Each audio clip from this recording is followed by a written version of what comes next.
This was a win for all of you who were there when we lost the Europa League final.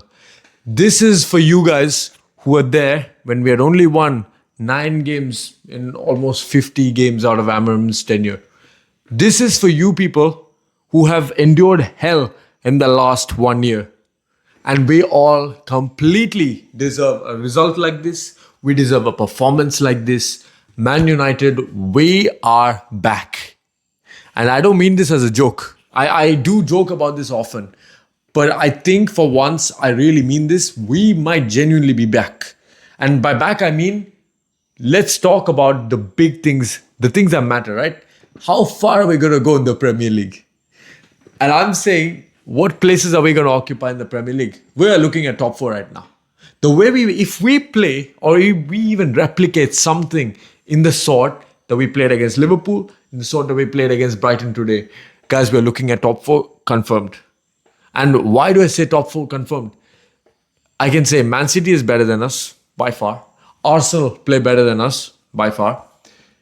But you remove those two out of the teams, and then you have a Liverpool that's struggling, a Liverpool that's bouncing up and down.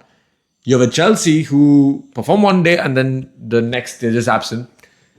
And now you're seeing that this United team is starting to gel perfectly. Now, why is this? Why have we just seen a totally different United side compared to even the team that played after the last international break? Remember the team that got trounced at City? Remember the team that got humiliated by Brentford? Where did that team go? Well, there's a simple solution. There's a reason why we have completely changed our play style ever since. It has to do with certain St. Lomans, first of all.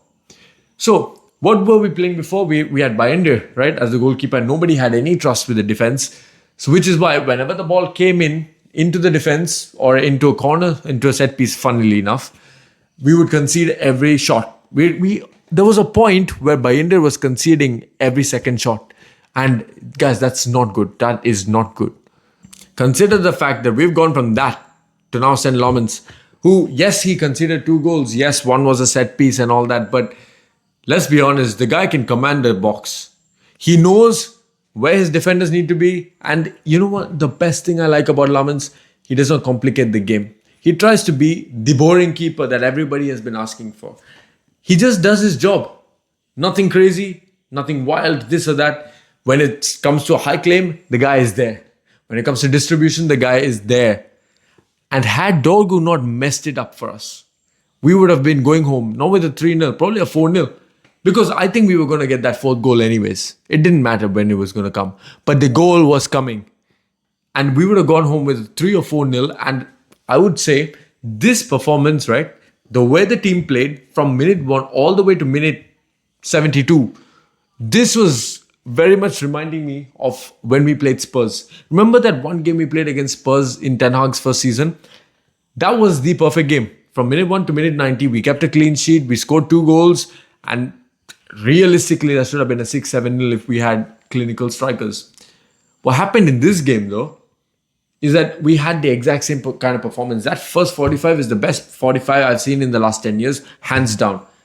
You take it to 1 hour. Before Casemiro and Cunha were taken off, that was the best game I've seen of United in the last 10 years. And that I mean it 100%. And then Ahmad, Mbomo, Cunha, Casemiro, and Benjamin Sesko. These 5 players, you get a standing ovation from me. The thing that confused me, the thing that surprised me happily, that is that we were pressing Brighton. A Brighton team that is immune to the press. A Brighton team that leads the press normally on other teams. We've seen Man City, we've seen Liverpool fold under the Brighton press. But for once, Brighton were not pressing us. We were pressing them and they were struggling. They were frightened. What this reminded me of was when we played Chelsea early on in the season. Remember when we had the 11 men against Chelsea's 10 men, and remember how we were dominating the game? That's how we were doing it against Brighton, 11v11. And I said this after the Liverpool game. I always said the Brighton game is going to tell me a lot about where we are as a team. Because 2 things. Number 1, when we have a big result against a Big 6 team, what we normally do the next week is fold. Right? We've had City, we've gone and beat City at their own patch, and then we lose to West Brom the next week. And it's happened many times before. So this game was going to show me exactly what we do normally. Another thing, we always struggle against Brighton. For some weird reason, Whenever Brighton rock up to Old Trafford, in the last 3 years, we lost every single game. But this season we changed things. In fact, 4-2 is very generous on Brighton's side. Brighton didn't even deserve a goal. If you watched the game, you would understand. Brighton did not even deserve the goal. You could argue maybe they created a couple of chances, but it was all after the free kick. Dogu conceding that free kick at the edge of the box when it wasn't needed, when it was unnecessary, when Lamans was going to claim the ball anyways, it's probably one of the worst decisions I've ever seen made by any player. Dogu contributed absolutely nothing. The only thing he did contribute was exactly like Højlund did in the past. The guy falls over the ball and he wins us a free kick, yes, but when it comes to controlling the ball, it's almost non-absent. We have to really commend the performance. The performance was insane. And guys, I always say this, and you know what, never get this wrong. We should enjoy it while we have it, because again, we've seen this with United how many times in the past, where we have a couple of good games and then after that we're back to ground zero. It can happen. So always just enjoy the win while you have it. Mbeumo, Ahmad, Cunha, the guys are insane. So when they go off for AFCON, Mbeumo and Ahmad, I don't know how we're going to replace him. Fortunately, we do have Mount on the bench, and Mount has been playing pretty good this season. And we have Dalot. While he was probably the worst player on the pitch for United, he can deputize for a couple of games here and there, just so that we can see the games through. So essentially what we've seen from today's game is, when we want it, we want it. And now that the players have gelled, finally, Sesko, Mbeumo, Cunha, Ahmad, these guys are looking dangerous. Now I want to ask all the other Premier League fans, do you really want to come to Old Trafford now? Do you want us to come to your patch? Do you want to play us at all? Because guys, we are finally in the top 4. And let's say Arsenal are playing Palace, by the way. If Arsenal and Palace, let's say, draw the game, we are just 3 points, or we are just rather 4 points behind Arsenal. And now we're on your tail. I'm not saying anything crazy. We might win the Premier League. There have been teams in the past who haven't had Europe, who've done some insane things. And it finally looks like the team is starting to gel. Right? We've got some big results. Chelsea lost to Sunderland at home. We dominated them and we thoroughly deserved to win 2-0. We went to Anfield and we won 2-1. And then Brighton, a Brighton team who also went and beat Chelsea at their own patch 3-1. And they even drew to Spurs. But guess what? We have trounced them 4-2. Trounce is even generous, because I think we absolutely crucified them.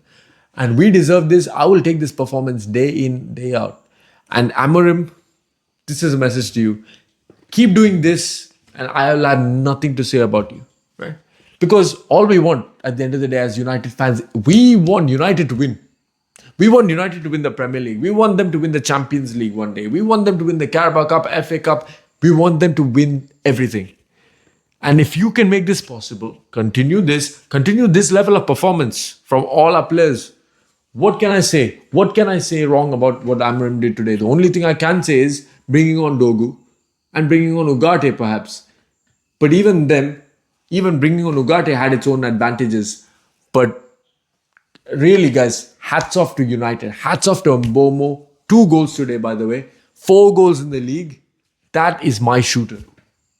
Cunha, the guy can dribble for days. He's probably one of the best ball progressors I've seen in a minute. And I'm talking about Premier League as a whole. And guys, I can just rave on about this team. Lamans, though he conceded 2 goals, insane performance. The commanding performance that we wanted from goalkeepers ever since David De Gea left. It's just all around well done, United. Congratulations. We can go to Forest now with some hope. If we win there, it's 4. And if we beat Spurs, that one guy finally gets to cut his hair. So, what do you guys think is going to happen in the future games? What do you think about this game? Comment that all down below and I'll see you in the next one.